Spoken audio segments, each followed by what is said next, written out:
Sizə and verirəm Allaha, zamanımız o zamana çatıb. Ha? Boynumuzu alay bu gecə çatıb. Nə nəsihət eləyənə xoşumuz gəlir, nə nəsihət qəbul eləməyə də xoşumuz gəlmir. Heç birinə xoşumuz gəlmir.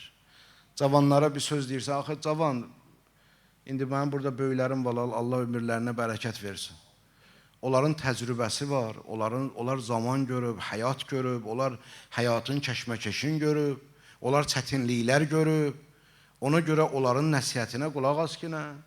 Ona görə balalarım, siz bu günləri ola bilsin, elmdə məndən çox bilərsiniz və yaxud burada oturan bir ağsaqqaldan çox bilə bilərsən elmi.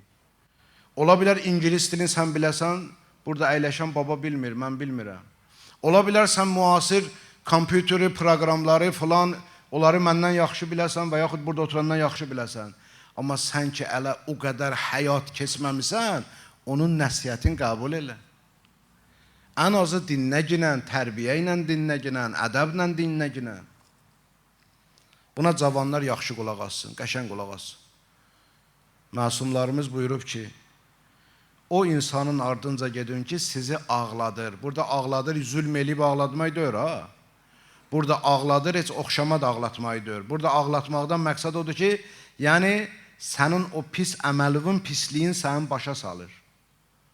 Ki, bala, bax, bunun nəticəsi budur ya.